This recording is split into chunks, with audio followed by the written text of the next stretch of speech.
बंदी छोड़ सतगुरु रामपाल जी परमेश्वर जी की जय हो। परमपिता परमात्मा सारी सृष्टि के रचनहार कुल मालिक असंख्य ब्रह्मांडों के स्वामी जगत गुरु तीनों लोकों में प्रवेश करके सबका धारण पोषण करने वाले राजाधिराज आत्माधार नाथों के नाथ देवों के देव महादेव सर्वेश्वर महेश्वर मृत्युंजय अजरो अमर आदि अनादि सनातनी प्रभु जगत पिता जगदीश्वर श्री श्री 1008 की उपाधि के वास्तविक अधिकारी अकाल मूर्त शब्द स्वरूपी राम वासुदेव सर्वगतम ब्रह्म परम पूज्य प्रथम पूज्य परम संत परम पुरुष परम धनी परम दयालु सत्य कबीर हक्का कबीर अल्लाहु कबीर अल्लाहु अकबर बाखबर अल्लाह ताला जगत के तारणहार जगत के मुक्तिदाता जगत के जगन्नाथ हारे के सहारे हिंदुओं के राम मुसलमानों के अल्लाह सिखों के वायुगुरु ईसाइयों के मसीह दया के सागर दयानिधि करुणा के सागर करुणानिधि स्वयंभू परिभू संकट मोचन कष्टहरण मंगल करण दुख भंजन अविगत कबीर निर्विकार निर्विषम परमात्मा अलय अलेख सतगुरु आदि अनादि सतगुरु असली मर्यादा पुरुषोत्तम असली राम असली कृष्ण असली घनश्याम असली मुरारी राजाओं के राजा महाराजाओं के महाराजा शहंशाहों के शहंशाह सम्राटों के सम्राट भगवानों के भगवान अल्लाहों के अल्लाह प्रभुओं के प्रभु मसीहाओं के मसीह सच्चे वाहेगुरु बाबाओं के बाबा पीरों के पीर सेठों के सेठ जगत सेठ सावड़सा सेठ सर्वगुण संपन्न अनंत कोटि कलाओं के स्वामी अनंत कोटि ब्रह्मांडों के नायक योगियों में महायोगी ध्यानियों में महाध्यानी सिद्धों में परम सिद्ध ज्ञानियों में तत्व ज्ञानी ब्रह्म ज्ञानी महाज्ञानी परम ज्ञानी सर्वश्रेष्ठ ज्ञानी विज्ञानी युवा कबीर समर्थ कबीर असमवात अमित ओजा सच्चे रहनुमा करीम अल्लाह सुबहान अल्लाह दुनिया के अंतिम पैगंबर 8 सितंबर 1951 से गांव धनाना जिला सोनीपत हरियाणा भारतवर्ष की पावन भूमि पे प्रकट रियल कल्कि भगवान श्री नारायण साकार हरि श्री बाबा साहेब नूर अनंत परमात्मा सच्चे दरवेश सच्चे बाखबर संत श्रोमणी सतगुरु रामपाल जी परमेश्वर जी के चरण कमल में आप और हम सभी भाई बहनों का अनंत कोटि दंडवत प्रणाम। सत्साई भाई और बहनों, बहुत बड़ी दया बहुत बड़ी मेहर पूज्य गुरुदेव भगवान की परमेश्वर रामपाल जी की, जिनके शुभ आशीर्वाद से विशेष आशीर्वाद से उन्हीं के सत्संगों के संग्रह के ऊपर बन चुकी पवित्र पुस्तक कबीर बड़ाया कृष्ण के ऊपर वीडियो बनाने की श्रृंखला जारी है और इसी श्रृंखला में आज हमारा ये 24वें नंबर का वीडियो है। ये पवित्र पुस्तक कबीर बड़ाया कृष्ण विशेषकर हिंदू समाज के लिए किसी वरदान से कम नहीं है। यदि आपने इस पवित्र आध्यात्मिक पुस्तक को धैर्यपूर्वक निष्पक्ष भाव से रुचि लेकर पढ़ लिया और समझ लिया तो सदियों से आपके मन में जो सवाल उठ रहे होंगे, जो जिज्ञासा अध्यात्म को जानने की आपके मन में उठ रही होगी, जिसका समाधान आज तक हमारे नादान धर्मगुरु तत्व ज्ञान के अभाव में नहीं कर पाए, आपकी उन तमाम शंकाओं का जिज्ञासाओं का समाधान होगा। आपके प्रत्येक प्रश्न का जवाब मिलेगा, क्योंकि ये पवित्र पुस्तक चारों वेद पवित्र गीता जी और पुराणों के ज्ञान से मिश्रित है। यानी तमाम हिंदू सदग्रंथों का सार निकालकर निष्कर्ष निकालकर परम पूज्य परमेश्वर सतगुरु रामपाल जी ने इस पवित्र पुस्तक कबीर बड़ाया कृष्ण के अंदर डाल दिया है। यानी आपको बनी बनाई दवा मिल चुकी है। यदि आपको परमात्मा चाहिए, मोक्ष चाहिए, तो आपने इस पवित्र पुस्तक को पढ़ना पड़ेगा। सतगुरु रामपाल जी के द्वारा लिखित पवित्र पुस्तकों को पढ़े बिना, उनके द्वारा किए गए सत्संगों को सुने बिना आप मोक्ष तो छोड़िए, बहुत दूर की बात है, आप अध्यात्म के विषय में कै ख गै से भी परिचित नहीं हो सकते। क्योंकि हमारे जितने भी नादान धर्मगुरु वर्तमान में हैं या पहले थे, तत्व ज्ञान के अभाव में वो इन सदग्रंथों का सार नहीं समझ पाए। उनको केवल एक संस्कृत भाषा का ज्ञान था, लेकिन संस्कृत भाषा का ज्ञान होने मात्र से सदग्रंथ समझ में आ जाएंगे ऐसा कहीं नहीं लिखा हुआ है।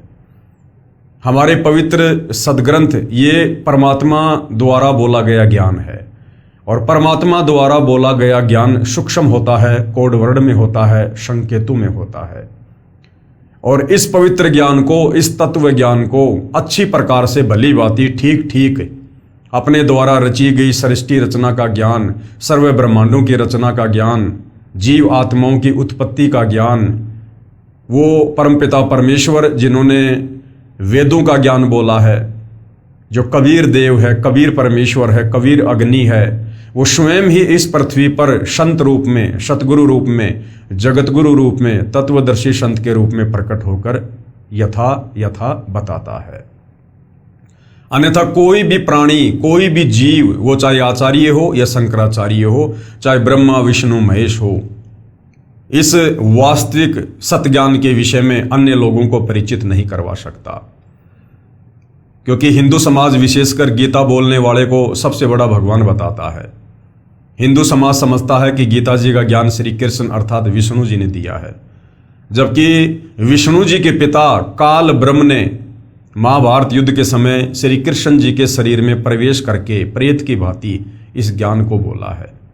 यानी वो काल ब्रह्म इस विष्णु से भी बहुत ज्यादा गुणा परम शक्ति है, और वो ब्रह्म भी, वो काल ब्रह्म भी गीता अध्याय 4 श्लोक 34 में कह रहा है कि अर्जुन, मुझे सही प्रकार से ना तो परमात्मा की स्थिति का पता है, ना मुझे सृष्टि रचना का ज्ञान है। अगर तुझे सही सही ज्ञान जानना है तो किसी तत्वदर्शी संत की खोज कर ले। अर्थात गीता ज्ञान देने वाला भी कह रहा है कि मुझे भी कंप्लीट शास्त्रों का ज्ञान नहीं है, कंप्लीट आध्यात्मिक ज्ञान नहीं है, मुझे भी इस संसार की सृष्टि का ज्ञान नहीं है। ऑप्शन छोड़ दिया, किसी तत्वदर्शी संत की शरण में जा। तो भाइयों और बहनों, आज वो तत्वदर्शी संत इस पृथ्वी पर सिर्फ और सिर्फ परम पूज्य सतगुरु रामपाल जी हैं। ये स्वयं पूर्ण ब्रह्म परमेश्वर हैं, कबीर देव हैं। अभी तक आपने इस पवित्र पुस्तक को जितना भी पढ़ा है या जितने भी उनके प्रवचन सुने हैं यूट्यूब पर, भली बात ही आपको समझ में आ गया होगा कि ऐसा निर्मल ज्ञान, ऐसा पाक और पवित्र ज्ञान, सर्व धर्म ग्रंथों से प्रमाणित ज्ञान आज तक हमारे नादान धर्म गुरु भी नहीं दे पाए। तो भाइयों और बहनों, यदि परमेश्वर पृथ्वी पर आएंगे, हमें अपना ज्ञान समझाएंगे, तो वे कोई विशेष आडंबर करके नहीं आएंगे। हम इंसानों को समझाने के लिए इंसानों जैसा ही बनकर आएंगे। और इसीलिए आदि शंकराचार्य जी ने गुरु की महत्वता को बताते हुए कहा है कि गुरुर ब्रह्मा गुरुर विष्णु गुरुर देवो महेश्वर गुरुर साक्षात पूर्ण ब्रह्म तस्मै श्री गुरुवे नमः। यानी गुरु रूप में ही परमात्मा धरती पर प्रकट होते हैं। और वो गुरु पूर्ण है या नहीं है, तत्वदर्शी है या नहीं है, इसकी पहचान भी पवित्र गीता जी अध्याय 15 श्लोक नंबर 1 से 4 में लिखी हुई है कि जो उल्टे लटके हुए संसार रूपी वृक्ष के प्रत्येक भाग को सही सही बता दे कि जड़ कौन परमात्मा है, तना कौन परमात्मा है, डार कौन भगवान है, शाखाएं कौन हैं, पत्ते कौन हैं, टहनियां कौन हैं, उसे तत्वदर्शी संत समझ लेना। तो इस संसार रूपी उल्टे लटके हुए वृक्ष की व्याख्या को, जो गीता अध्याय 15 श्लोक 1 से 4 में लिखा हुआ है, सतयुग बीत गया, त्रेता बीत गया, द्वापर बीत गया, ये कलयुग शुरू हो गया, केवल सतगुरु रामपाल जी परमेश्वर जी ने यथा बताया है। तो इससे स्वयं सिद्ध हो जाता है कि गीता जी के अनुसार सर्व सृष्टि रचनहार, सर्व की उत्पत्ति करता पूर्ण ब्रह्म परमेश्वर कबीर देव स्वयं सतगुरु रामपाल जी भगवान हैं। तो ये पवित्र पुस्तक उन्हीं के द्वारा लिखी गई है, यानी उन्हीं के सत्संगों का संग्रह है। और ये पवित्र पुस्तक हमें अध्यात्म के विषय में बहुत कुछ समझा रही है। आज हमारा 24वें नंबर का वीडियो है और जो मुद्दा चल रहा है वो है जनता की अदालत में। और जनता की अदालत में जज खुद जनता है, क्योंकि वर्तमान में जनता शिक्षित है, एजुकेटेड है, अपनी आंखों से धर्मशास्त्रों को देखकर सच्चाई को जान सकती है, निर्णय कर सकती है। मुद्दा क्या चल रहा है?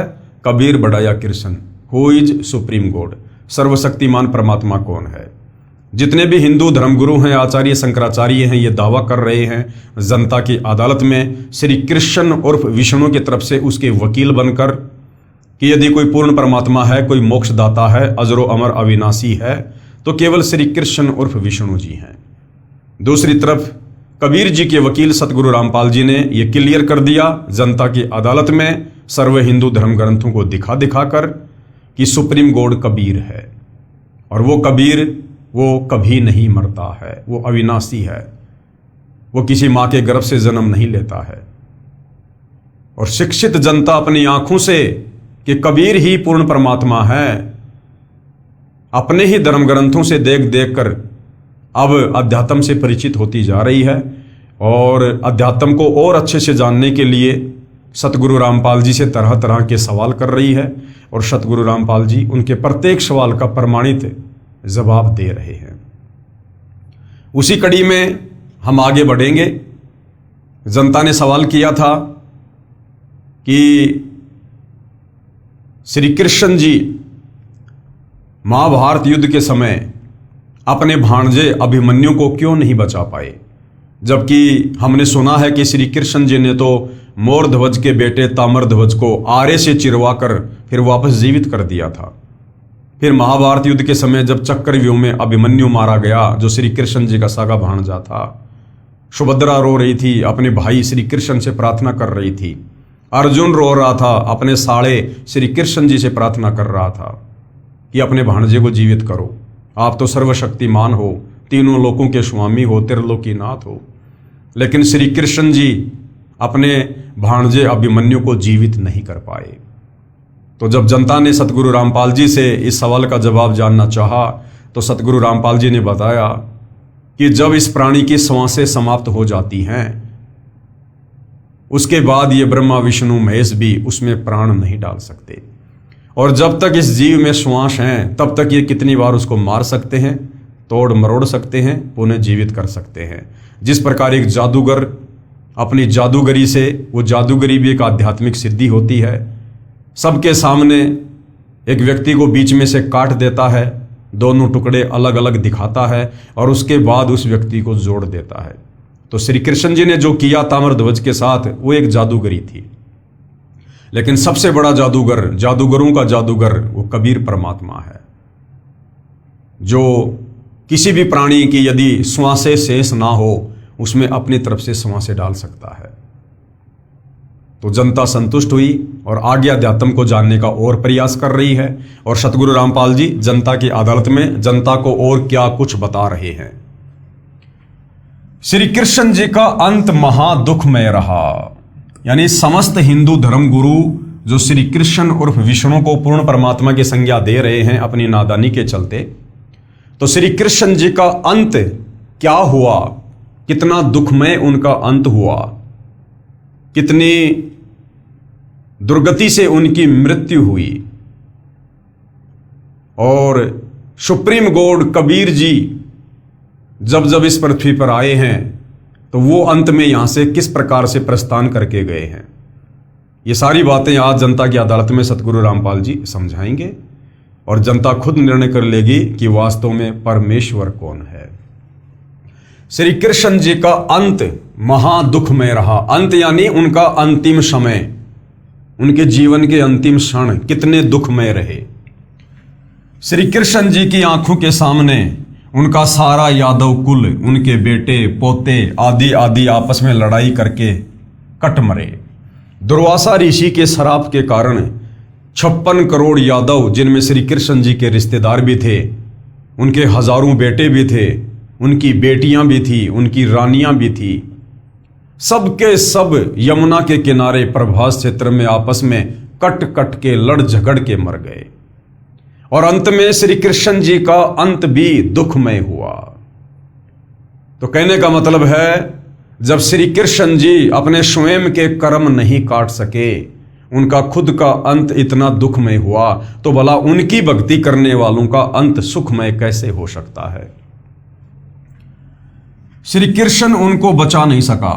श्री कृष्ण जी की हत्या यानी मर्डर एक शिकारी ने की, यानी श्री कृष्ण जी की अकाल मृत्यु हुई थी, उनकी स्वाभाविक मृत्यु नहीं हुई थी। क्या यही लक्षण है समर्थ भगवान के? पेश है संपूर्ण कथा जो इस प्रकार है। अब पूरी कथा सुना रहे हैं जनता की अदालत में, जनता की आंखें खोलने के लिए। दुर्वासा ऋषि ने श्री कृष्ण समेत 56 करोड़ यादवों को श्राप देकर मार डाला। एक समय दुर्वासा ऋषि द्वारिका नगरी के पास वन में आकर ठहरा। धूणा यानी अग्नि लगाकर तपस्या करने लगा। दुर्वासा ऋषि श्री कृष्ण जी के आध्यात्मिक गुरु जी थे। श्री कृष्ण के 2 गुरु थे। जो संदीपनी थे वो श्री कृष्ण जी को केवल ये अक्षर ज्ञान वाली शिक्षा दिया करते थे, यानी उनको पढ़ाया करते थे। संदीपनी श्री कृष्ण जी के आध्यात्मिक गुरु नहीं थे। और दूसरा जो दुर्वासा ऋषि थे वो श्री कृष्ण जी के आध्यात्मिक गुरु थे। ऋषि संदीपनी श्री कृष्ण जी के अक्षर ज्ञान करवाने वाले गुरु यानी शिक्षक थे। दुर्वासा जी की ख्याति यानी उनकी प्रसिद्धि चारों ओर द्वारिका नगरी में फैल गई कि ऐसे पहुंचे हुए ऋषि हैं, भूत भविष्य तथा वर्तमान की सब जानते हैं। द्वारिका के निवासी श्री कृष्ण से अधिक शक्तिशाली किसी भी ऋषि व देव को नहीं मानते थे, क्योंकि द्वारिका के लोग, विशेषकर यादव समाज के लोग, अभिमानी हो गए थे कि श्री कृष्ण जी ये त्रिलोकी नाथ हैं, हमारे यादव कुल में हैं, भला हमें किसका डर किसका भय। तो वो लोग अभिमानी हो गए थे। उनको अभिमान था कि हमारे साथ श्री कृष्ण है, कोई भी देव ऋषि व साधु हमारा कुछ नहीं बिगाड़ सकता। श्री कृष्ण को सर्वशक्तिमान मान रखा था। द्वारिका के नौजवानों को शरारत सूझी। क्या शरारत सूझी? द्वारिका के नौजवानों को आपस में विचार किया कि साधु लोग ढोंगी होते हैं, इनकी पोल खोलनी चाहिए। चलो दुर्वासा ऋषि की परीक्षा लेते हैं। श्री कृष्ण के पुत्र प्रद्युम्न ने गर्भवती स्त्री का श्वांग धारण किया, पेट के ऊपर छोटा कड़ाहा बांधा, उसके ऊपर रुई लोगड़ रखकर वस्त्र बांधकर स्त्री के कपड़े पहना दिए, उसका एक पति बना लिया। 7-8 नौजवान यादव उनके साथ दुर्वासा के डेरे में गए और प्रणाम करके निवेदन किया कि ऋषि जी, आपका बहुत नाम सुना है कि आप भूत भविष्य तथा वर्तमान की जानते हैं। ये पति पत्नी हैं, इनके विवाह के 12 वर्ष बाद परमात्मा ने संतान की आस पूरी की है। ये जानना चाहते हैं कि गर्भ में लड़का होगा या लड़की। यह जानने के लिए उतावले हो रहे हैं, कृपया बताने का कष्ट करें। अब देखो, श्री कृष्ण जी का लड़का प्रद्युम्न शादीशुदा था, उसको भी संतान थी, और उसके बावजूद भी संतों के साथ में मजाक करने पहुंच गया। तो आप भली बात ही समझ सकते हैं भाइयों और बहनों कि यादव कुल के लोग उस समय किस प्रकार से अभिमानी हो गए थे। दुर्वासा ऋषि ने ध्यान लगाकर देखा तो सब समझ में आ गया। क्रोध में भरकर बोला, बताऊं क्या होगा? सबने एक स्वर में कहा कि हाँ ऋषि जी बताओ। दुर्वासा बोला कि इस गर्भ से यादव कुल का नाश होगा। इस गर्भ से क्या होगा? इस गर्भ से यादव कुल का नाश होगा। श्राप दे दिया दुर्वासा ऋषि ने। चले जाओ यहां से। सब भाग लिए। गांव में बुद्धिमान बुजुर्गों को पता चला कि बच्चों ने ऋषि दुर्वासा के साथ मजाक कर दिया। ऋषि ने यादव कुल का नाश होने का श्राप दे दिया। जुल्म हो गया, सब मरेंगे। अब क्या उपाय किया जाए? सब मिलकर अपने गुरु तथा राजा श्री कृष्ण जी के पास गए तथा सब हाल कह सुनाया। श्री कृष्ण जी से कहा कि इस कहर से आप ही बचा सकते हो। श्री कृष्ण जी ने कहा कि उन सब बच्चों को साथ लेकर ऋषि दुर्वासा के पास जाओ, इनसे क्षमा मंगवाओ, तुम भी बच्चों की ओर से क्षमा मांगो। सब मिलकर ऋषि दुर्वासा के पास गए तथा बच्चों से गलती की क्षमा याचना करवाई, स्वयं भी क्षमा याचना की। ऋषि दुर्वासा बोले कि वचन वापस नहीं हो सकता। इसलिए परमात्मा कहते हैं तीर कमान से और बात जुबान से एक बार अगर निकल गई तो फिर वापस नहीं आती है। इसलिए भगत ने सोच समझ के बोलना चाहिए। सब वापस श्री कृष्ण जी के पास आए तथा कहा कि दुर्वासा के श्राप से बचने का उपाय बताएं। श्री कृष्ण जी ने कहा कि जो जो वस्तु गर्भ संवांग में प्रयोग की गई थी, वो कड़ाहा, रुई लोगड़ वगैरह, वो कपड़े वगैरह जो प्रद्युम्न अपने पेट के ऊपर बांध के गया था स्त्री का रूप बना के, तो श्री कृष्ण जी ने कहा कि जो जो वस्तु गर्भ स्वांग में प्रयोग की थी उनका नामो निशान मिटा दो, उन्हीं से अपने कुल का नाश होगा। कपड़े रुई लोगड़ को जलाकर उसकी राख को प्रभास क्षेत्र में नदी में डाल दो, और जो लोहे की जो कढ़ाई है उसे पत्थर पर घिस घिसाकर चूरा बनाकर प्रभास क्षेत्र में दरिया में डाल दो, ना रहेगा बांस ना बजेगी बांसुरी। अब जनता की अदालत में सतगुरु रामपाल जी जनता की आंखें खोलना चाहते हैं कि यादव कुल के लोग बड़े विश्वास के साथ जो श्री कृष्ण जी को सर्वशक्तिमान परमात्मा मान चुके थे, वो दुर्वासा ऋषि के श्राप से बचने का उपाय जानने के लिए श्री कृष्ण जी के पास गए। और श्री कृष्ण जी ने उनको क्या उपाय बताया कि प्रद्युम्न जो स्त्री का स्वांग करके गया था और जो जो सामान उसमें जो प्रयोग हुआ था, वो कड़ाहा कपड़े जो पेट पर बांध कर लेकर गया था, तो जो कपड़े थे उनको तो जला दो, और जो लोहा था जो कड़ाहा था उसको यमुना जी के किनारे जाके पत्थर के ऊपर घिस घिस के चूरे को यमुना जी के पानी में डाल दो, ना रहेगा बांस ना बजेगी बांसुरी।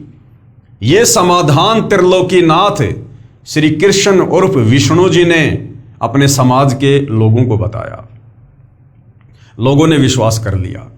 अब विचार करना भाई और बहनों, श्री कृष्ण जी अपने कुल के लोगों का बचाव नहीं कर पाए। श्री कृष्ण जी ने उनको बचाव के बदले विनाश का सुझाव दे दिया, विनाश का सुझाव। क्योंकि जो विधि श्री कृष्ण जी ने बताई, इसी विधि से आगे चलकर 56 करोड़ यादवों का नाश होगा। गए थे श्री कृष्ण जी के पास में उपाय जानने, और श्री कृष्ण जी ने काल प्रेरणा से ऐसा उपाय बता दिया, वो उपाय आगे चलकर 56 करोड़ यादवों के सत्यानाश का कारण बन गया। द्वारिका वासियों ने अपने गुरु श्री कृष्ण जी के आदेश का पालन किया। लोहे की कढ़ाई का एक कड़ा एक व्यक्ति को घिसाने के लिए दिया था, उसने कुछ घिसाया, पूरा नहीं घिसा, वैसे ही जमुना दरिया में फेंक दिया। घिसने से उस कड़े में चमक आ गई थी। एक मछली ने उसे खाने की वस्तु समझकर खा लिया। उस मछली को एक बालिया नाम के भील ने पकड़कर काटा तो कड़ा निकला। उसका लोहा पक्का था। बालिया ने उसे अपने तीर का आगे वाला हिस्सा विषाक्त बनवा लिया। विषाक्त यानी जहरीला बनवा लिया। कड़ाहे का जो लोहे का चूर्ण दरिया में डाला था, उसका तेज तीखे पत्तों वाला घास उग गया। पत्ते तलवार की तरह पहने थे। कपड़ों तथा रुई लोगड़ पुरानी रुई की राख का भी घास उग गया। कुछ वर्षों के बाद दुर्वासा के श्राप के कारण द्वारिका में अनहोनी घटनाएं होने लगी। आपसी झगड़े होने लगे, एक दूसरे को छोटी छोटी बात पर मारने लगे। सारी द्वारिका में उपद्रव होने लगे। द्वारिका नगरी के बड़े सयाने लोग मिलकर श्री कृष्ण जी के पास गए।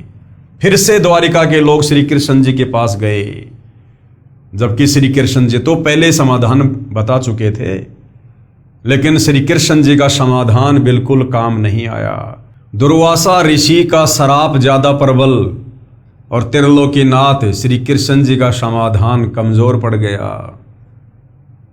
तो द्वारिका के लोग एक बार फिर से समाधान जानने के लिए श्री कृष्ण जी के पास गए तथा दुख बताया कि नगरी में किसी को किसी का बोल ही अच्छा नहीं लग रहा। बिना बात के मरने मारने को तैयार हो जाते हैं। छोटे बड़े की शर्म नहीं रही। क्या कारण है तथा यह कैसे शांत होगा? श्री कृष्ण जी ने बताया कि ऋषि दुर्वासा के श्राप के कारण यह हो रहा है। अरे भाई, आपने तो पहले समाधान बता दिया था। आप तो त्रिलोकीनाथ हैं, आपके द्वारा बताया गया समाधान फेल कैसे हो गया? दुर्वासा ऋषि का श्राप तो नष्ट हो जाना चाहिए था, लेकिन नहीं हुआ। फिर से क्या कह रहे हैं श्री कृष्ण जी, इसका समाधान सुनो। दूसरा समाधान बता रहे हैं, नगरी के सभी नर यानी छोटे नवजात लड़के सहित यादव प्रभास क्षेत्र में उसी स्थान पर यमुना नदी में स्नान करो जिस स्थान पर कड़ाही का चूर्ण डाला था। और दूसरा क्या उपाय बताया श्री कृष्ण जी ने कि मैंने तुम्हें जो वो कड़ाही को घिस घिस के उसका चूरा जिस जगह पर यमुना नदी में डालने को कहा था ना, सुबह सुबह सारे यादव, अगर आज भी किसी का जन्म हुआ है, उस बच्चे को भी जो लड़का हो, लड़की नहीं, केवल पुरुष नर यादव, सारे के सारे वहां जाकर स्नान करो, दुर्वासा ऋषि का श्राप कट जाएगा। अब देखना दुर्वासा ऋषि का श्राप कटता है या यादव आपस में कट कट के मरते हैं। यादव प्रभास क्षेत्र में उसी स्थान पर यमुना नदी में स्नान करो जिस स्थान पर कड़ाई का चूर्ण डाला था। श्राप से बचने के लिए द्वारिका नगरी के सब बालक, नौजवान तथा वृद्ध स्नान करने गए। श्री कृष्ण जी पर विश्वास करके स्नान करके बाहर निकलकर एक दूसरे से गाली गलौज करने लगे और उस कड़ाही के चूरे से उत्पन्न घास को उखाड़कर एक दूसरे को मारने लगे। तलवार की तरह घास से सिर कटकर दूर गिरने लगे। कुछ व्यक्ति बचे थे, अन्य सब के सब लड़कर मर गए। उन बचे हुओं को ज्योति निरंजन काल ने स्वयं श्री कृष्ण जी में प्रवेश करके उस घास से मार डाला। ज्यादातर तो वही समाप्त हो गए जो समाधान श्री कृष्ण जी ने बताया था। समाधान के बजाय उनका विनाश हो गया, आपस में लड़ झगड़ के कट कट के मर गए। श्री कृष्ण जी का कोई समाधान काम नहीं आया। थोड़े बहुत यादव बचे थे, उनको खुद श्री कृष्ण जी के रूप में उस काल ने, यानी श्री कृष्ण जी में प्रवेश करके, जैसे महाभारत युद्ध के समय गीता का ज्ञान देने के लिए काल खुद श्री कृष्ण में प्रवेश कर गया था, इसी प्रकार से श्री कृष्ण में प्रवेश करके और उस काल ने, ज्योति निरंजन ने, ब्रह्म ने बचे कुछे यादवों का खुद संहार किया। अकेला श्री कृष्ण बचा था। अब कौन बचा? अकेले श्री कृष्ण जी बचे हुए थे। एक वृक्ष के नीचे जाकर लेट गया। अब दुर्वासा ऋषि ने श्राप क्या दिया था? यादव कुल का सत्यानाश होगा, सर्वनाश होगा। तो श्री कृष्ण जी भी यादव कुल में थे, अर्थात श्री कृष्ण जी का भी नाश होना था, सर्वनाश होना था। श्री कृष्ण जी अपना भी बचाव दुर्वासा के श्राप से नहीं कर पाए। अकेले श्री कृष्ण जी बचे थे। एक पेड़ के नीचे जाकर लेट गया, एक पैर को दूसरे पैर के घुटने पर रखकर लेट गया। दाएं पैर के पंजे में पद्म जन्म से लगा था। श्री कृष्ण जी के दाएं पैर के तलवे में बचपन से ही क्या था? एक पद्म था जो कि वो चमकता था, जो चमक रहा था। जिस बालिया नाम के भील शिकारी ने मछली से निकले कड़ाही के कड़े का विष लगाकर तीर बनवाया था, वह शिकारी उसी तीर को लेकर उस स्थान पर शिकार की तलाश में आया जिस वृक्ष के नीचे श्री कृष्ण जी लेटे हुए थे। वृक्ष की छोटी छोटी टहनियां चारों ओर नीचे पृथ्वी को छू रही थी, लटक रही थी। उन झुरमुटों में से श्री कृष्ण जी के पैर का जो पद्म था वो ऐसा लग रहा था जैसे किसी हिरण की आंख चमक रही हो। शिकारी बालिया ने आओ देखा ना ताव, उस चमक पर तीर दे मारा। बालिया ने देखा ये कोई हिरण की आंख है जो चमक रही है, और सारा दिन हो गया था, शिकार उसको मिला नहीं। उसने देखा बड़ी मुश्किल से शिकार मिला है, उसने आओ देखा ना ताव, और वो जो जहर लगा हुआ तीर उसने बनवाया था उसी कड़ाई का, जिस कड़ाई को जमुना नदी में घिस घिस कर डालने के लिए श्री कृष्ण जी ने सलाह दी थी। यानी श्री कृष्ण जी ने यादव कुल के सर्वनाश की सलाह दी और अपने खुद के सर्वनाश की, अपनी खुद की मृत्यु की सलाह दी। शिकारी बालिया ने आओ देखा ना ताव, उस चमक पर तीर दे मारा। तीर निशाने पर लगा, पैर के तलवे में विषाक्त तीर लगने से श्री कृष्ण जी की चीख निकली। एकदम से चिल्लाए श्री कृष्ण जी। बालिया समझ गया कि किसी व्यक्ति को तीर लगा है। निकट जाकर देखा तो कोई राजा है। पूछने पर पता चला कि श्री कृष्ण है। अपनी गलती की क्षमा याचना करने लगा। कहा कि भगवान, धोखे से तीर लग गया, मैंने आपके पैर के पद्म की चमक मृग की आंख जैसी लगी, क्षमा करो। अब श्री कृष्ण जी ने क्या कहा बालिया को? श्री कृष्ण जी ने कहा, बालिया तेरा कोई दोष नहीं है, होनी प्रबल होती है, मैंने तेरा बदला चुकाया है। त्रेता युग में तू किष्किंधा का राजा सुग्रीव का भाई बाली था। मैं अयोध्या में रामचंद्र नाम से राजा दशरथ के घर जन्मा था। उस समय मैंने तेरे को पेड़ की ओट लेकर धोखा करके लड़ाई में मारा था। अब तू मेरा एक काम कर। क्या कहा श्री कृष्ण ने? कि भाई बालिया तेरा कोई दोष नहीं है, मैंने तेरा बदला पूरा कर दिया। तो बालिया ने कहा कि महाराज जी, आपकी और मेरी क्या बराबरी, आपका और मेरा क्या अदला बदला, मैं तो आपको जानता तक नहीं। मैं शिकारी, आप राजा, हमारी तो पहले कभी भेंट भी नहीं हुई। तो श्री कृष्ण जी ने कहा कि त्रेता युग में तू सुग्रीव का भाई बाली था और मैं उस समय राजा दशरथ का बेटा रामचंद्र था, और मेरी पत्नी को रावण उठाकर ले गया। मेरे पास और कोई चारा नहीं था उसे वापस लाने का। और किष्किंधा का राजा बाली था। बाली ने सुग्रीव को राज्य विहीन करके अपना कब्जा किया हुआ था और सुग्रीव को राज्य से बाहर निकाल रखा था। अब सुग्रीव को अपना राज्य चाहिए था और मुझे अपनी पत्नी चाहिए थी, तो हम दोनों में एक समझौता हो गया। सुग्रीव ने कहा कि यदि आप मेरे भाई बाली को मारकर मुझे किष्किंधा का राजा बना दो तो मैं अपनी सारी सेना जो है लंका पर चढ़ाई के लिए आपको समर्पित कर दूंगा।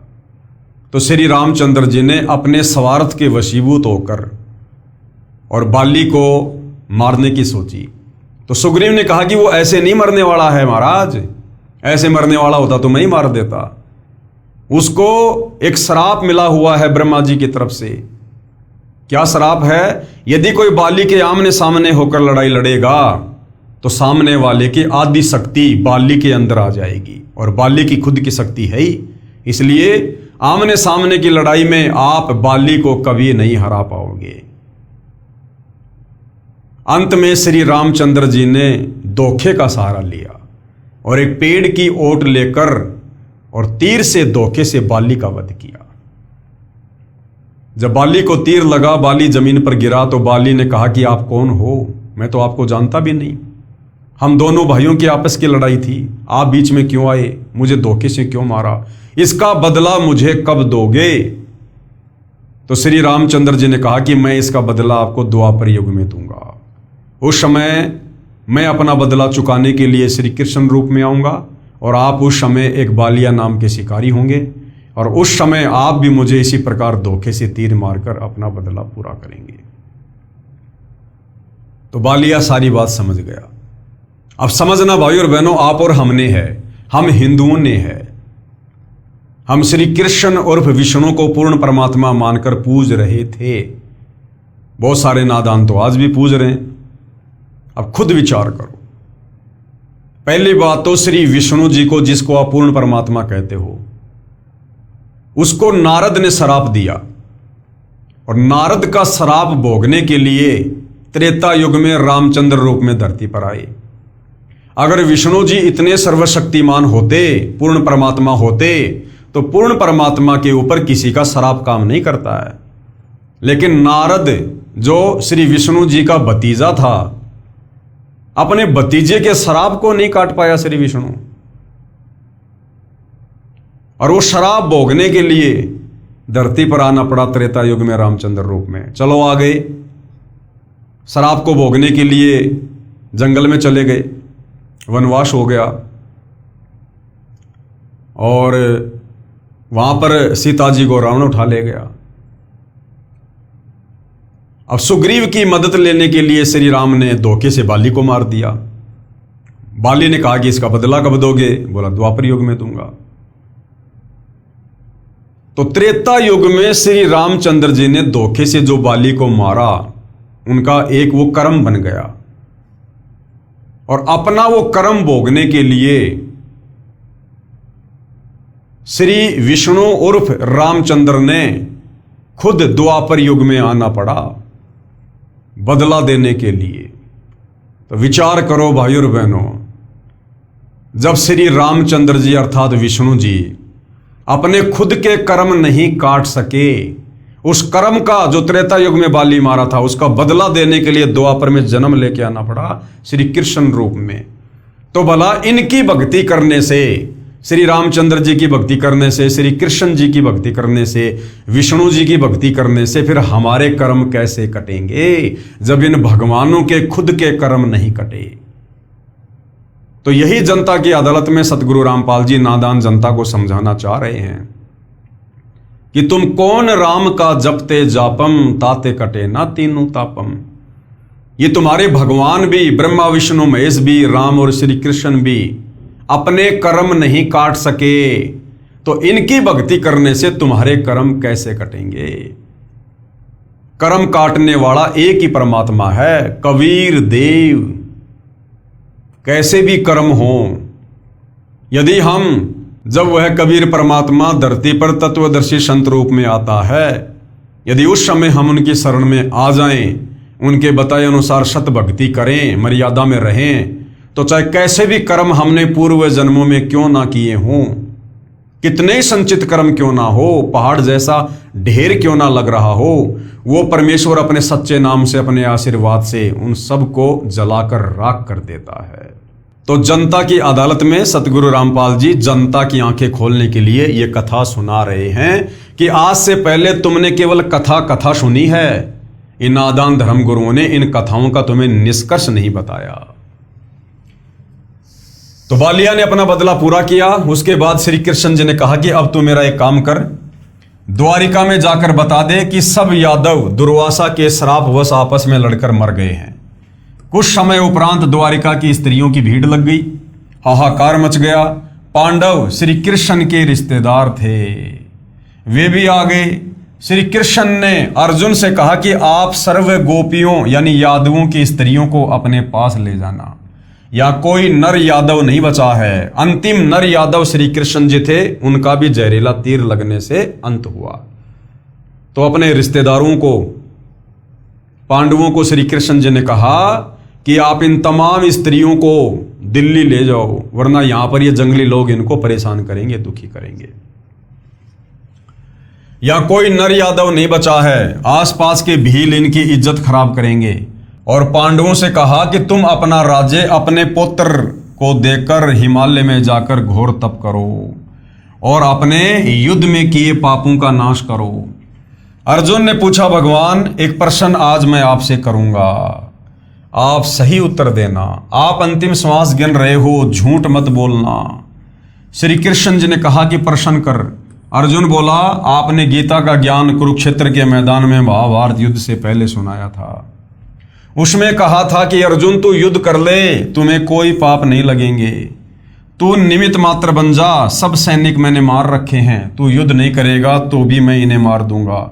जब युधिष्ठिर को भयंकर शोपन आने लगे, आपसे कारण जाना तो आपने बताया था कि युद्ध में किए बंधुघात के पाप के परिणाम स्वरूप कष्ट आया, समाधान यज्ञ करना बताया। उस समय मैं आपसे विवाद नहीं कर सका क्योंकि भाई की जिंदगी का सवाल था। आज फिर आपने वही जख्म हरा कर दिया। इतनी झूठ बोलकर हमारा नाश किस लिए करवाया? कि आप महाभारत युद्ध के समय तो कह रहे थे कि अर्जुन तू लड़ाई कर, युद्ध कर, तुझे कोई पाप नहीं लगेगा, मर गया तो स्वर्ग में सुख भोगेगा, जीत गया तो धरती का सुख भोगेगा। और अब आप कह रहे हो कि तुम पांचों पांडव हिमालय में जाकर राज्य को छोड़कर तप करके मर जाओ। तो भगवान फिर आपने गीता जी का ज्ञान देते समय झूठ क्यों बोला कि तुझे पाप नहीं लगेगा? अब कह रहे हो कि तुम्हें पाप लग गया। तो भाइयों और बहनों, क्योंकि अर्जुन भी यही समझ रहा था कि गीता जी का ज्ञान श्री कृष्ण दे रहा है, जबकि उस समय श्री कृष्ण नहीं था, श्री कृष्ण जी में काल प्रवेश था। अर्जुन ने कहा, कौन से जन्म का बदला लिया है? श्री कृष्ण जी ने कहा, अर्जुन तुम मेरे अजीज हो, यानी तुम मेरे प्रिय हो, होनहार बलवान होती है। गीता में क्या कहा उसका मुझे कोई ज्ञान नहीं, आप मेरी आज्ञा का पालन करो। यह कहकर श्री कृष्ण जी मर गए। पांचों पांडवों व साथ गए नौकरों ने मिलकर सब यादवों का अंतिम संस्कार किया। कुछ के शव दरिया में प्रवाह कर दिए। श्री कृष्ण ने कहा था कि मेरे शरीर को जलाकर बची हुई अस्थियां व राख को एक लकड़ी के संदूक यानी बॉक्स में डालकर दरिया में बहा देना। पांडवों ने वैसा ही किया। वो संदूक समुद्र में चला गया, फिर उड़ीसा प्रांत के अंदर जगन्नाथपुरी के पास बहता हुआ चला गया। उड़ीसा के राजा इंद्रदमन को शौपन में श्री कृष्ण ने दर्शन देकर कहा कि एक संदूक समुद्र में इस स्थान पर है, उसमें मेरे शरीर की अस्थियां तथा राख हैं, उसको निकालकर उसी किनारे पर उन अस्थियों हड्डियों को जमीन में दबाकर उस पर एक सुंदर मंदिर बनवा दे। ऐसा किया गया, जो जगन्नाथ नाम से मंदिर प्रसिद्ध है। सब यादवों का अंतिम संस्कार करके 4 पांडव पहले ही चले गए। अर्जुन को गोपियों को लेकर आने को छोड़ गए।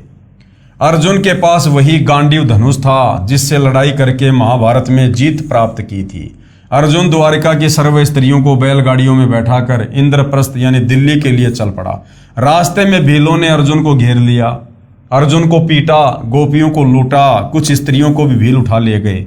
अर्जुन कुछ नहीं कर सका, धनुष उठा भी नहीं सका। तब अर्जुन ने कहा था कि श्री कृष्ण नाश करना था, युद्ध में पाप करवाने के लिए तो बल दे दिया। लाखों योद्धा इसी गांडीव धनुष से मार गिराए, कोई मेरे सामने टिकने वाला नहीं था। आज वही अर्जुन है, वही धनुष है, मैं खड़ा खड़ा कांप रहा हूं। श्री कृष्ण जालिम था, धोखेबाज था, अर्जुन कह रहा है मन ही मन में। कबीर परमेश्वर जी हमें समझाते हैं कि ये जुल्म श्री कृष्ण ने नहीं किया। अब जनता की अदालत में सतगुरु रामपाल जी बता रहे हैं कि वो जुल्म श्री कृष्ण ने नहीं किया, वो जुल्म श्री कृष्ण जी के शरीर में प्रवेश करके इस काल ने किया। ज्योति निरंजन यानी काल ब्रह्म ने किया है। श्री कृष्ण का जीवन देख लो। श्री कृष्ण अपने कुल को मथुरा से लेकर जान बचाकर द्वारिका आया। द्वारिका में उनकी आंखों के सामने सब यादव कुल नष्ट हो गया। श्री कृष्ण का बेटा मर गया, पोता मर गया। श्री कृष्ण के 10,000 पुत्र थे, सब मारे गए। रावण की तरह सर्व कुल नष्ट हो गया, स्वयं बेमौत मरा। उसके कुल की स्त्रियों की दुर्गति भिलौने की, जबरदस्ती उठा ले गए, उनकी इज्जत खराब की, नरक का जीवन जीने के लिए मजबूर हुई। उसी श्री कृष्ण की पूजा करके जो सुख शांति की आशा करता है उसमें कितनी बुद्धि है, इस घटना से पता चलता है। दुर्वासा ऋषि के श्राप के कारण श्री कृष्ण जी का पूरा यादव कुल समाज नष्ट हो गया। उनके 10,000 बेटे आपस में लड़ झगड़ के कट कट के मर गए। उनकी स्त्रियां मर गई श्राप के कारण। श्री कृष्ण की वो खूब पूजा किया करते थे, अपना भगवान कहा करते थे। श्री कृष्ण से ऊपर किसी को नहीं माना करते थे। और उसी श्री कृष्ण जी की सलाह ने पूरे यादव कुल का 56 करोड़ यादवों का सत्यानाश करवा दिया। तो भाई वर्तमान में जो श्री कृष्ण जी के पुजारी हैं, श्री रामचंद्र जी के पुजारी हैं, ब्रह्मा विष्णु महेश के पुजारी हैं, जो इनको पूर्ण परमात्मा मानकर शास्त्र विरुद्ध साधना कर रहे हैं, भाई आपका क्या ठिकाना होगा। लक 84 योनि तैयार हैं। सारांश दे रहे हैं, श्री कृष्ण दुर्वासा के श्राप से स्वयं तथा अपने कुल की रक्षा नहीं कर सका, तो क्या आपकी यानी श्री कृष्ण की भक्ति करने वालों की रक्षा करेगा? कभी नहीं। श्री कृष्ण ने श्राप से बचाव का उपाय बताया कि कढ़ाई को घिसकर चूरा बनाकर दरिया में डाल दो। क्या श्री कृष्ण जी को नहीं पता था कि वो कढ़ाई का चूरा, वो कढ़ाई का एक वो हत्था तेरे भी विनाश का कारण बनेगा? अर्थात श्री कृष्ण जी तो अंतर्यामी भी नहीं थे। अंतर्यामी भी अगर अंतर्यामी होते, भूत भविष्य की जानने वाले होते, तो कभी भी ये सलाह नहीं देते। अंतर्यामी होते तो देख लेते कि ये जो कढ़ाई है इसको घिसेंगे, पूरी नहीं घिसी जाएगी, उसका जो पकड़ने का हत्था है उसको दरिया में डाल दिया जाएगा, फिर उसको एक मछली निकल जाएगी, मछली को एक शिकारी पकड़ लेगा, फिर वो मछली को चीरेगा, उसमें से वो लोहा निकलेगा, उसका जहर बुझा हुआ तीर बनवाएगा और फिर वो ही तीर मेरे पैर में मारेगा। तो श्री कृष्ण जी तो अंतर्यामी भी नहीं थे। श्री कृष्ण ने श्राप से बचाव का उपाय बताया कि कढ़ाई को घिसकर चूरा बनाकर दरिया में डाल दो, और वैसा ही किया गया। फिर भी श्राप ने प्रभाव दिखाया। फिर श्राप से बचने का अन्य उपाय बताया कि यमुना दरिया में जाकर स्नान करो, श्राप असर नहीं करेगा। स्नान करने गए थे, श्राप नाश करवाने वाले यादवों का ही नाश हो गया। श्राप का कष्ट 3 ताप के कारण आता है। संत गरीबदास जी ने कहा है, गरीब तुम कौन राम का जपते जापम, ताते कटे ना तीनों तापम। राम यानी भगवान परमात्मा, कि तुम किस भगवान का नाम जाप करते हो, तुम किसकी भक्ति साधना करते हो, जिसकी भक्ति साधना करते करते तुम्हारे 3 तापों के कष्ट भी नष्ट नहीं हो रहे। तो ये जो सर्व यादवों का जो नाश हुआ दुर्वासा के श्राप के कारण, ये 3 ताप में से एक ताप में आता है। और श्री कृष्ण जी उस एक ताप से भी अपने कुल को नहीं बचा पाए। तो वर्तमान वाले श्री कृष्ण जी के पुजारी तो उनके लगते क्या हैं जब वो अपने पुत्रों तक को नहीं बचा पाए। अर्थात तुम किस भगवान का जाप करते हो, भक्ति करते हो, जिससे तुम्हारे 3 ताप भी समाप्त नहीं होते। गरीब सतगुरु जो चावे सो करही, 14 कोटि दूत यम डरही, ओत भूत जम त्रास निवारे, चित्रगुप्त के कागज फाड़े। और कबीर परमात्मा क्या कर सकते हैं? कबीर परमेश्वर वो कर सकते हैं जो सृष्टि में कोई नहीं कर सकता। सर्व के दुख निवारण कर सकते हैं। कितना भी भयंकर किसी भी जन्म में किसी को किसी देव का या ऋषि का श्राप लगा हुआ हो, उसको भी कबीर परमेश्वर जब सतगुरु रूप में धरती पर आते हैं और यदि कोई उनकी शरण में आ जाता है तो उस ताप को भी वो बेअसर कर देते हैं, नष्ट कर देते हैं। सतगुरु जो चावे सो करही, 14 कोटि दूत यम डरही। ऊत भूत जम त्रास निवारे, चित्रगुप्त के कागज फाड़े। गरीब जम जोरा जासे डरे और मिटे कर्म के लेख, सतगुरु पुरुष कबीर है कुल के सतगुरु एक। गरीब सब पदवी के मूल हैं, शकल सिद्धि हैं तीर। दास गरीब सत्य पुरुष भजो, अविगत कला कबीर। अर्थात सतगुरु कबीर जी पूर्ण परमात्मा हैं। वे 3 ताप तो क्या सर्व पापों का नाश कर देते हैं। जो चाहे सो कर सकते हैं। पाप कर्मों के लेख मिटा देते हैं। उनसे 14 करोड़ जो यम के दूत हैं वे भी भय मानते हैं यानी डरते हैं। जम यानी यमराज और जोरा यानी मृत्यु जिससे डरते हैं वे सतगुरु कबीर जी हैं। कुल के यानी सबके, पूरी सृष्टि के एकमात्र सतगुरु यानी यथार्थ आध्यात्मिक ज्ञान देने वाले हैं। सत्य पुरुष यानी अविनाशी परमात्मा समर्थ हैं।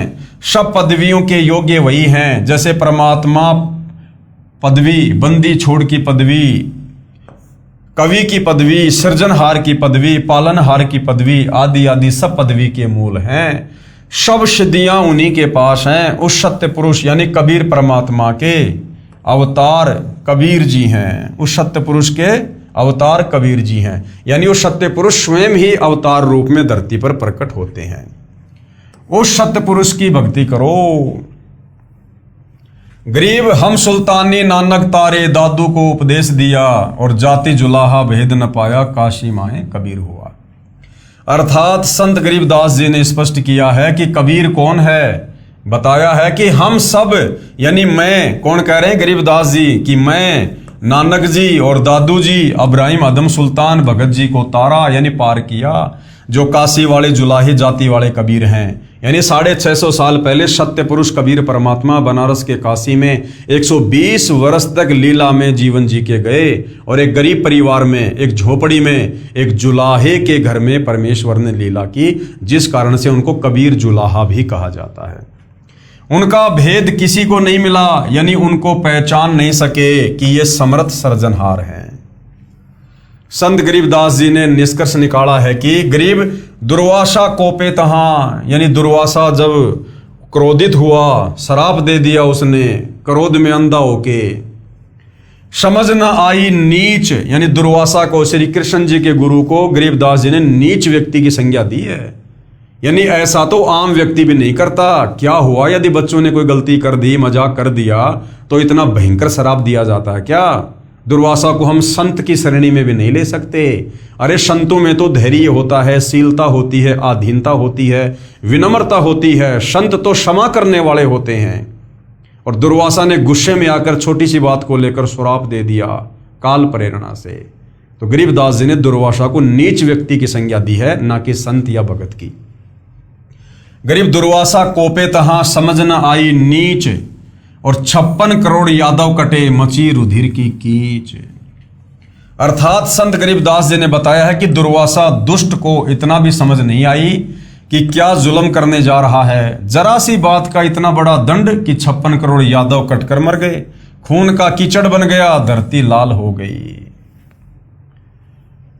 पेश है सशरीर सतलोक जाने व गृह युद्ध को समाप्त करने की सत्य कथा। अब जनता की अदालत में सतगुरु रामपाल जी जनता को बता रहे हैं, समझा रहे हैं कि तुम जिस कृष्ण उर्फ विष्णु को पूर्ण परमात्मा मानकर भक्ति कर रहे थे अज्ञानता में, उनका अंत में क्या हुआ? कितनी दुर्गति से मृत्यु हुई, जहरीला तीर लगने से अकाल मृत्यु हुई, उनकी आंखों के सामने उनका कुल नष्ट हो गया। और जो पूर्ण परमात्मा है कबीर देव, कबीर परमात्मा, वो जब 650 साल पहले धरती पर आए थे कबीर नाम से, वो अंत में किस प्रकार से गए? उनकी अकाल मृत्यु हुई या सशरीर सतलोक गए? और कितना बड़ा अनर्थ जो उस समय भविष्यवाणी हो रखी थी कि हिंदू मुसलमानों का गृह युद्ध होगा, कबीर परमेश्वर ने अपने वचन से, अपनी शक्ति से उस गृह युद्ध को समाप्त कर दिया। लेकिन श्री कृष्ण जी दुर्वासा ऋषि के श्राप से 56 करोड़ यादवों का बचाव नहीं कर पाए। पेश है सह शरीर सतलोक जाने व गृह युद्ध को समाप्त करने की सत्य कथा। प्रभु कबीर जी का मगर से सह शरीर सतलोक गमन तथा सूखी नदी में नीर बहाना। धर्म गुरुओं द्वारा भ्रम फैला रखा था कि जो काशी यानी बनारस शहर में प्राण त्यागता है वह स्वर्ग जाता है, तथा जो मगहर नगर में प्राण त्यागता है वो गधा बनता है, नरक में जाता है। इस भ्रम को तोड़ने के लिए कि जो मगहर में मरता है वह गधा बनता है और काशी में मरने वाला स्वर्ग जाता है, बंदी छोड़ कहते थे कि सही विधि से भक्ति करने वाला प्राणी चाहे वह कहीं पर भी प्राण त्याग दे वो अपने सही स्थान पर जाएगा। उन अज्ञानियों का भ्रम निवारण करने के लिए कबीर साहिब ने कहा कि मैं मगहर में मरूंगा और सभी ज्योतिषी वाले देख लेना कि मैं कहां जाऊंगा, नरक में जाऊंगा या स्वर्ग से भी ऊपर सतलोक में जाऊंगा। कबीर साहिब ने काशी से मगहर के लिए प्रस्थान किया। वीर सिंह बघेला और बिजली खान पठान ये दोनों ही सतगुरु के शिष्य थे। वीर सिंह ने अपनी सेना साथ ले ली कि कबीर साहिब वहां पर अपना शरीर छोड़ेंगे, उस शरीर को लेकर हम काशी में हिंदू रीति से अंतिम संस्कार करेंगे। यदि मुसलमान नहीं मानेंगे तो लड़ाई करके सबको लाएंगे, क्योंकि मगहर का जो नरेश था, नवाब था, वो बिजली खान पठान था, मुसलमान था, वो भी कबीर जी का शिष्य था। और काशी नरेश वीर सिंह बघेला भी कबीर जी का शिष्य था। तो कबीर जी ने निर्णय किया पाखंड को समाप्त करने के लिए कि मैं मगहर में शरीर छोड़ूंगा। तो वीर सिंह बघेल अपनी सेना समेत चल पड़ा कि यदि मगहर का नवाब बिजली खान पठान हमें हमारे पीर, हमारे गुरु का शरीर नहीं लाने देगा तो हम लड़ाई झगड़ा करके लाएंगे। सेना भी साथ ले ली। अब इतनी बुद्धि है हमारी, गुरुदेव भगवान क्या कह रहे हैं कि हम नादानों की केवल इतनी बुद्धि है, हम भगवान को इतना ही समझ पाते हैं। उस समय कोई भी कबीर जी को समझ नहीं पाया था कि पूर्ण परमात्मा है, सह शरीर आते हैं और सह शरीर जाते हैं। कबीर परमेश्वर जी हर रोज शिक्षा दिया करते कि हिंदू मुसलमान दो नहीं है। अंत में फिर वही बुद्धि, उधर से बिजली खान पठान को पता चला कि कबीर साहिब यहां पर आ रहे हैं। बिजली खान पठान ने सतगुरु तथा सर्व आने वाले भक्तों तथा दर्शकों की खाने तथा पीने की सारी व्यवस्था की और कहा कि सेना तुम भी तैयार कर लो, हम अपने पीर कबीर साहिब का यहाँ पर मुसलमान विधि से अंतिम संस्कार करेंगे। कबीर साहिब के मगर पहुंचने के बाद बिजली खान ने कहा कि महाराज जी स्नान करो। कबीर साहिब ने कहा कि मैं बहते पानी में स्नान करूंगा। बिजली खान ने कहा कि सतगुरुदेव यहाँ पर साथ में एक आमी नदी है, वो भगवान शिव के शराब से सूखी पड़ी है, उसमें पानी नहीं है। जैसी व्यवस्था दास से हो पाई है पानी का प्रबंध करवाया है, आपके स्नान के लिए प्रबंध किया है, लेकिन संगत बहुत आ गई, इनके नहाने की तो बात बन नहीं पाएगी। पीने का पानी पर्याप्त मात्रा में बाहर से मंगवा रखा है। कबीर साहिब ने कहा कि वह नदी देखे कहाँ है। उस नदी पर जाकर कबीर साहिब ने हाथ से ऐसे इशारा किया जैसे ट्रैफिक पुलिस का सिपाही रुकी हुई गाड़ियों को जाने का संकेत करता है। वह आमी नदी पानी से पूरी भरकर चल पड़ी। बोलो सतगुरुदेव भगवान की जय हो। ये आमी नदी वहां पर अभी भी विद्वान है। सबने परमेश्वर कबीर जी की जय जयकार की। कबीर साहिब ने कहा कि एक चादर नीचे बिछाओ, एक मैं ऊपर ओढ़ूंगा, क्योंकि वे जानी जान तो थे। कहने लगे कि ये सेना कैसे ला रखी है तुमने। अब बिजली खान पठान और वीर सिंह बघेला आमने सामने खड़े हैं। उन्होंने तो मुंह लटका लिया और बोले नहीं। वे दूसरे हिंदू और मुसलमान बिना नाम वाले बोले, जी हम आपका अंतिम संस्कार अपनी विधि से करेंगे। दूसरे कहते हैं कि हम अपनी विधि से करेंगे, और चढ़ा ली बाहें, उठा ली हथियार तथा कहने लगे कि आ जाओ। कबीर साहिब ने कहा कि नादानो, क्या मैंने यही शिक्षा दी 120 वर्ष तक? इस मिट्टी का तुम क्या करोगे? चाहे फूक दो या गाड़ दो, इससे क्या मिलेगा? तुमने क्या शिक्षा ली मेरे से? सुन लो, यदि झगड़ा कर लिया तो मेरे से बुरा कोई नहीं होगा। वे जानते थे कि ये कबीर साहिब परम शक्ति युक्त हैं, यदि कुछ कह दिया तो बात बिगड़ जाएगी। शांत हो गए, पर मन में यही था कि शरीर छोड़ने दो, हमने तो वही करना है। वे तो जानी जान थे। कौन? कबीर परमात्मा। उस दिन गृह युद्ध शुरू हो जाता, सत्यानाश हो जाता, क्योंकि भविष्यवाणियां पहले ही हो चुकी थी कि ऐसे ऐसे उस समय भारत में हिंदू मुसलमानों का गृह युद्ध होगा, करोड़ों लोग मारे जाएंगे। यदि साहिब अपनी कृपया नहीं बख्शते, कबीर साहिब ने कहा कि एक काम कर लेना, तुम मेरे शरीर को आधा आधा काट लेना, परंतु लड़ना मत। ये मेरा अंतिम आदेश सुन लो और मानो। इसमें जो वस्तु मिले उसको आधा आधा कर लेना। महीना माघ, शुक्ल पक्ष, तिथि एकादशी, विक्रमी संवत 1575, 1575 सन 1518 को कबीर साहिब ने एक चद्दर नीचे बिछाई और एक ऊपर ओढ़ ली। कुछ फूल कबीर साहिब के नीचे वाली चद्दर पर 2 इंच मोटाई में बिछा दिए। थोड़ी सी देर में आकाशवाणी हुई कि मैं तो जा रहा हूं सतलोक में, स्वर्ग से भी ऊपर। देख लो चद्दर उठाकर, इसमें कोई शव नहीं है। जो वस्तु है वो आधी आधी ले लेना, परंतु लड़ना नहीं। जब चद्दर उठाई तो सुगंधित फूलों का ढेर शव के समान ऊंचा मिला। बोलो सतगुरुदेव भगवान की जय हो। वीर सिंह देव बघेल और बिजली खान पठान एक दूसरे के सीने से लगकर ऐसे रोने लगे जैसे कि बच्चों की मां मर जाती है। फिर तो वहां पर रुदन मच गया। हिंदू और मुसलमानों का प्यार सदा के लिए अटूट बन गया। यानी कबीर परमेश्वर की समर्थता बताई जा रही है जनता की अदालत में जनता को, कि तुम्हारे श्री कृष्ण जी ने मरते मरते भी अपने 56 करोड़ यादों का सत्यानाश करवा दिया। उस विनाश को रोक नहीं सके, दुर्वासा के शराप को नष्ट नहीं कर सके, और खुद की भी दुर्गति से मृत्यु हुई जहरीले तीर से। और कबीर परमात्मा सह शरीर सतलोक गए, उनका शव फूलों में तब्दील हो गया। और भविष्यवाणी के अनुसार उस समय उस दिन हिंदू मुसलमानों का गृह युद्ध होना था, करोड़ों लोग मरने थे।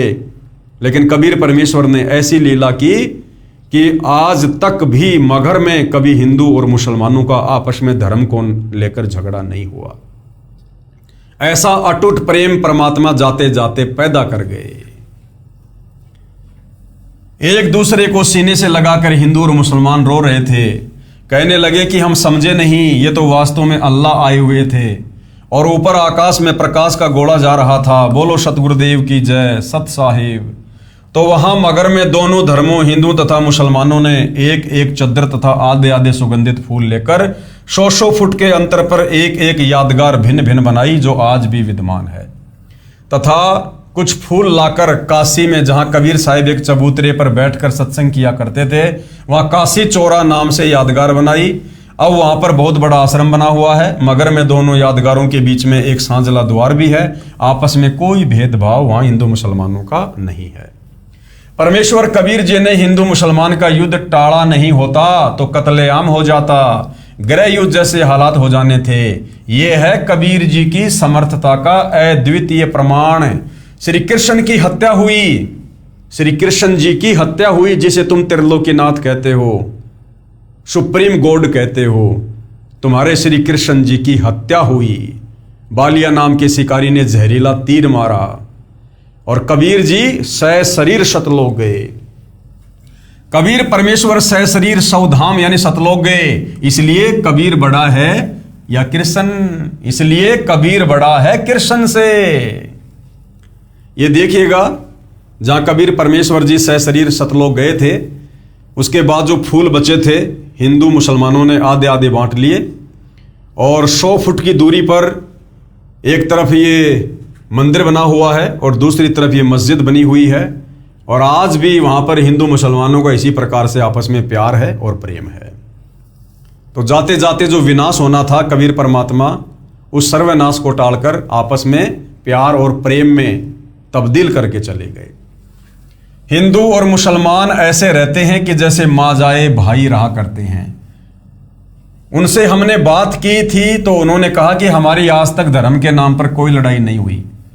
वैसे कहा सुनी तो घर के घर में भी हो जाती है, फिर भी हमारी आपस में धर्म के नाम पर लड़ाई नहीं होती है। बिजली खान पठान ने दोनों यादगारों के नाम 500 बीघा जमीन दी, जिसमें हिंदू तथा मुसलमान अपने प्रबंधक कमेटी बनाकर व्यवस्थित किए। ये दास यानी गुरुदेव अपने लिए कह रहे हैं कि मैं भी अपने सैकड़ों सेवकों सहित 3 बार इस ऐतिहासिक धार्मिक स्थल को देखकर आ चुका हूं। वहां जाकर ऐसा लगता है जैसे हमने सच्चाई का खजाना प्राप्त हो गया हो। बोलो सतगुरुदेव की जय। अब आगे भाइयों और बहनों, जनता की अदालत में अध्यात्म में बढ़ चढ़कर रुचि लेते हुए जनता जो शिक्षित है अपनी आंखों से सर्व धर्मशास्त्रों को देखकर और जो कथाएं हम दिन रात सुना करते थे, अब उन कथाओं का मर्म समझकर कबीर जी के वकील सतगुरु रामपाल जी से सवाल कर रही है। और सतगुरु रामपाल जी प्रत्येक सवाल का प्रमाणित जवाब निष्कर्ष निकाल कर दे रहे हैं। आगे जनता की अदालत में जनता ने क्या सवाल किया, जो साधना हम पहले कर रहे हैं क्या वह त्यागनी पड़ेगी। अब जनता को यह तो समझ में आ गया कि भाई संत रामपाल जी जो बातें बता रहे हैं बिल्कुल सोआने की हैं, ये तो इनमें तो कोई मीनमेख नहीं है। यही कथाएं हम पढ़ा करते थे, लेकिन हमारे गुरु हमारे को निष्कर्ष निकाल कर नहीं दे पाए, जिस कारण से हम अध्यात्म में कोई उपलब्धि प्राप्त नहीं कर पाए। तो अब जनता क्या कह रही है कि जी कबीर जी वाली भक्ति करने के लिए क्या हमने हमारी पहले वाली भक्ति साधना छोड़नी पड़ेगी, त्यागनी पड़ेगी? क्या इन देवी देवताओं की पूजा छोड़नी पड़ेगी? यह सवाल अब जनता कबीर जी के वकील सतगुरु रामपाल जी से कर रही है, क्योंकि अब जनता सर्व प्रमाणों को देखकर, इन भगवानों की वास्तविक स्थिति को देखकर अब शास्त्र अनुकूल सत भक्ति करना चाहती है और अपनी आत्मा का कल्याण चाहती है। तो भाइयों और बहनों, इस सवाल का सतगुरु रामपाल जी क्या जवाब देंगे और किन किन शास्त्रों से क्या क्या प्रमाण दिखाएंगे, इस विषय में हम अगले एपिसोड में चर्चा करेंगे। तब तक हम परमपिता परमेश्वर सतगुरु रामपाल जी भगवान से आज्ञा लेते हैं, अनुमति लेते हैं। कल उनकी सेवा में फिर हाजिर होंगे। तब तक परमेश्वर हम सबको आशीर्वाद दे, सद्बुद्धि दे। बंदी छोड़ सतगुरु रामपाल जी परमेश्वर जी की जय हो।